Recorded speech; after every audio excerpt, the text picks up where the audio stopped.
Welcome back to online classes. जैसा कि पिछली मरतबा भी ऑनलाइन क्लासेस महीनों से चल रही है, जब से लॉकडाउन चल रहा है। और ये ऑनलाइन क्लासेस जो है अभी फ़िलहाल कंटिन्यू चलेगा। और जैसा कि आपको पता होना चाहिए कि सेमेस्टर जो आपका फर्स्ट सेमेस्टर का जो अवधि होती है, पीरियड होता है, वो लगभग पूर्ण हो चुका है, कंप्लीट हो चुका है। क्योंकि एग्ज़ाम नहीं हुए वो एक अलग मैटर है, क्योंकि हालात और क्या कहना चाहिए, कुछ हालात ऐसे पैदा हो गए कि कोरोना की वजह से सारी चीज़ें आपको भी पता है डिले और पोस्टपोन हो चुके हैं। तो क्लासेस भी इसी तरीके से चल रही है, ऑनलाइन क्लासेस। और एग्ज़ाम जो भी है अभी, because it is not confirm that कि कभी एग्ज़ाम होगा, लेकिन ये कि एग्ज़ाम तो होगा। अभी आज के शायद कुछ पेपर में दिया था कि शायद हो सकता है अगस्त वगैरह में एग्ज़ाम हो। लेकिन ये है कि फ़िलहाल आप लोग तैयारी करते रहें, इस कॉलेज इसकी पढ़ाई करते रहें। और क्योंकि मेन चीज़ अपना फोकस, क्योंकि आपको भी पता है स्कूल में मैंने एडमिशन लिया है तो पढ़ाई करने के लिए लिया है, तो कम से कम पढ़ाई करते रहें, अपने सब्जेक्ट पे फोकस करते रहें और इधर उधर जो है आना जाना कम करें। और जैसे कि मैंने कहा था कि पिछली मरतबा कुछ पॉइंट्स मैंने डिस्कस किए थे, कम्युनिटी का रोल, समाज में कम्युनिटी का रोल क्या है। तो वो रोल के वो चैप्टर ख़त्म हो गया, दूसरा नया चैप्टर शुरू कर रहे हैं। तो इसमें आपको definition of concept of disability, यानी विकलांगता की परिभाषा क्या चीज़ होती है, परिभाषा विकलांग किसे कहते हैं, विकलांग व्यक्ति किसे कहते हैं, विकलांगता क्या चीज़ होती है। आज इसके बारे में कुछ आपको हम पहले परिभाषा बताएंगे, उसके बाद में विकलांगता क्या चीज़ है उसके बारे में हम लोग डिस्कस करेंगे, ठीक है। तो विकलांग बालक से तात्पर्य होता है कि अस्थायी रूप से शारीरिक दोष युक्त बालकों से होता है। अस्थायी शारीरिक दोष के कारण बालक सामान्य बालकों की तरह सामान्य प्रक्रिया में भाग लेने से वंचित हो जाते हैं। यानी जैसे कि जनरली हम लोग देखते हैं कि जो बच्चे होते हैं, कॉमन बच्चे जिनको किसी तरह का कोई दोष नहीं है, दोष मुक्त होते हैं, उनको किसी प्रकार का दोष नहीं होता, कोई अपंगता नहीं होती, या अपंगता बहुत सारी चीज़ें उसके अंदर आती है, जिसमें हाथ पैर से डिसेबल हो, या अंधापन हो, या बहरापन हो, या शारीरिक दोष और किसी प्रकार का शारीरिक दोष हो। ये सारी चीज़ें अपंगता के श्रेणी में आते हैं, डिसेबिलिटी की श्रेणी में आते हैं। तो अपंगता वो चीज़ होती है कि जो जनरली हम उनको आम बच्चों के साथ में, दूसरे जो कॉमन बच्चे हैं उनके साथ में हम उनको नहीं बिठा सकते, क्योंकि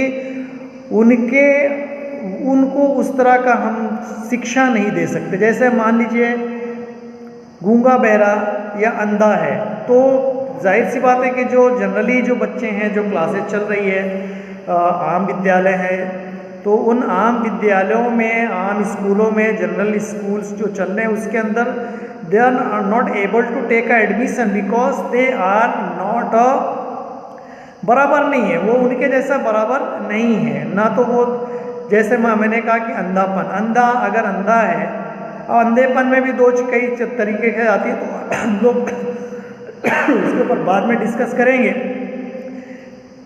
तो अपंगता यानी शारीरिक दोष, किसी प्रकार का शारीरिक दोष से युक्त बालक को हम अपंग कहते हैं। यानी अगर किसी प्रकार का उसके अंदर दोष है, डिसेबिलिटी है, तो उसको हम अपंग कहेंगे।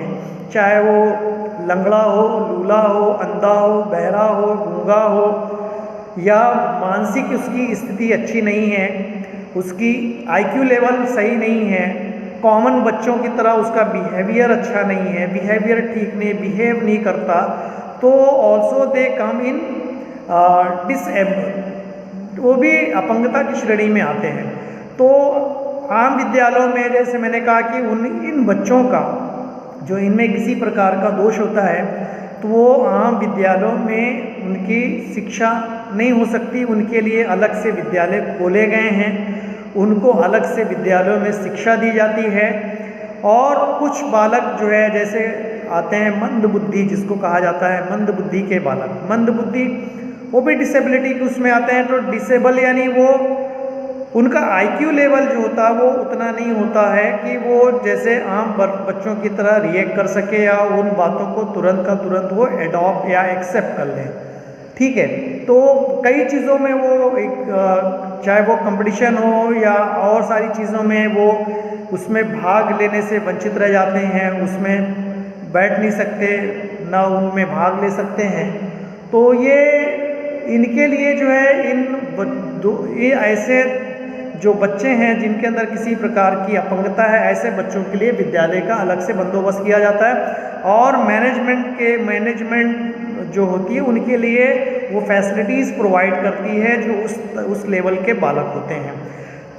अभी जैसे मैं अपंग बालक में जैसे अंधा है, अंधापन या कितना लिमिट में वो देख सकता है, कितनी लिमिट, उसकी विजुअलिटी कितनी है, विजिबिलिटी कितनी है, कितनी दूर की चीज़ों को देख सकता है। एक तो होता है कि टोटल ब्लाइंड जिसको कहा जाता है ब्लाइंड, एक होता है कि कुछ हद तक वो कुछ चीज़ों को देख सकता है। तो किस हद तक उसको देख सकता है उसके बेसिस पे डिपेंड करता है कि उसको कहाँ पे किस तरह से उसकी शिक्षा दी जा सकती है, कैसे उसकी पढ़ाई हो सकती है।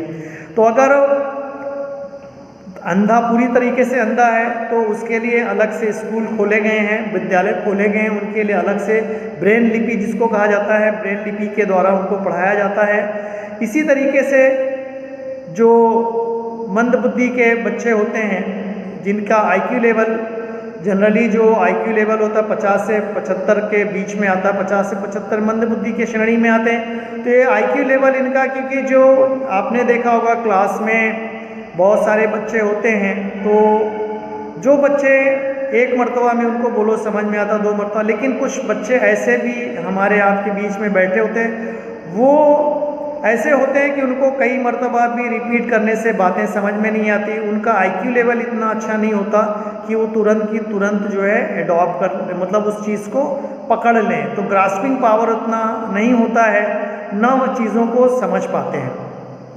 तो उनके लिए टीचर ऐसे मैनेजमेंट होती है कि मैनेजमेंट में ऐसे टीचर का बंदोबस्त किया जाता है जो उसके लेवल से या उस बच्चे को के हिसाब से उसको जो है पढ़ाता है या शिक्षा देता है या उसको समझाता है। क्योंकि जनरली जो है, क्योंकि अगर इस तरह से ये जो शिक्षक होता है, टीचर जो होता है, उसको चिन्हित करता है, उसको आइडेंटिफाई करता है, रिकॉग्नाइज करता है कि ये बच्चा जो है उस लेवल का नहीं है कि बच्चे को समझ में नहीं आ रहा, तो उसके साथ में टीचर का व्यवहार जो है या शिक्षक का जो व्यवहार होना चाहिए वो आम बच्चों से हट के उसके प्रति जो है अलग होना चाहिए। क्योंकि अगर उसको हमने समझा नहीं, उसको उसके बारे में जाना नहीं, उसका बैकग्राउंड नहीं जाना, तो हम उसको अच्छी तरीके से ना तो हम उसको शिक्षा दे सकते हैं, ना तो वो समझ सकता है। तो ये जो चीज़ें आती, जैसे मैंने कहा कि विकलांग जो है, विकलांग 2 प्रकार के, मानसिक और विकलांग जो है 2 प्रकार के होते हैं, शारीरिक व मानसिक। शारीरिक रूप से विकलांग जैसे मैंने कहा कि हाथ पांव टेढ़े होना या अंधापन या और किसी तरह शारीरिक। मानसिक विकलांगता जैसे मैंने कहा कि उसकी सोचने समझने की सलाहियत जो उतनी नहीं होती है कि जैसे कॉमन बच्चों की होती है। तो ये कुछ तो वंशानुगत के अनुसार, यानी जेनेटिक जिसको कहा जाता है कि ये कंटिन्यू चले आता है, जेनेटिक जिसको कहा जाता है कि माँ बाप से, उसके बाप दादा से लेके कभी कभी क्या होता है बाप दादा की ज़रूरत माँ बाप से भी वंशानुगत जिसको कहा जाता है वो चलता है, वो प्रक्रिया चलती है। यानी अगर माँ बाप उस तरह के हैं, मानसिक तौर से कुछ मंद बुद्धि के हैं या उस तरह के हैं कि उनकी आईक्यू लेवल अच्छी नहीं है या किसी तरीके का कोई दोष है, तो बच्चों में कभी कभी उस प्रकार का दोष बच्चों में भी आ जाता है। तो ऐसे बच्चे होते हैं जो वो किसी चीज़ में शामिल नहीं हो पाते, ना वो चीज़ों को समझ पाते हैं। तो ये वंशानुगत तरीके से होता है, मतलब कुछ चीज़ें होती हैं कि जो जेनेटिक होती है वो चले आती है, और एक शारीरिक होती है। एक तो शारीरिक दो तरीके से होता है अपंगता, एक तो जैसे हाथ पांव, अगर मान लो कभी कभी क्या होता है कि एक्सीडेंट में हो गया, एक्सीडेंट हो गया तो एक्सीडेंट से भी हाथ पांव कट गए, या उस लेवल का मतलब हड्डी टूट गई, चलने फिरने लायक नहीं है, तो वो भी डिसेबिलिटी में, यानी वो भी अपंगता में भी शामिल किया जाएगा। तो ये जो है अपंगता दो तरीके के, जैसे मैंने बताया कि एक तो होता मानसिक, एक होता शारीरिक। तो शारीरिक और मानसिक दो तरीके से विकलांगता होती है, और जैसे कुछ पॉइंट्स मैंने डिस्कस किए, ठीक है। तो ये जो मैंने आपको कुछ पॉइंट इसको एलेबोरेट किया, बताया मैंने, तो ये विकलांगता की परिभाषा और विकलांगता क्या चीज़ है, विकलांगता कितने प्रकार की होती है, तो ये मैंने आज कुछ पॉइंट्स आपको डिस्कस किए। और आगे जो है इसी से रिलेटेड जो है अगले वीडियो में हम आपसे डिस्कस करेंगे, और आपको जो भी मैंने आज कुछ पॉइंट डिस्कस किए उसके बारे में ज़रूर कमेंट करें, इनबॉक्स में जाके कमेंट आपने कितना समझा कितना नहीं समझा, आपने विचारों को ज़रूर व्यक्त करें, और लाइक और सब्सक्राइब ज़रूर करें। अगर आपने वीडियो को लाइक और सब्सक्राइब नहीं किया तो जल्द से जल्द लाइक और सब्सक्राइब कर लें, ताकि आपको अगले वीडियो के बारे में तुरंत का तुरंत इन्फॉर्मेशन आपको मिल जाए, ताकि आप उसको देख सकें। तो थैंक यू।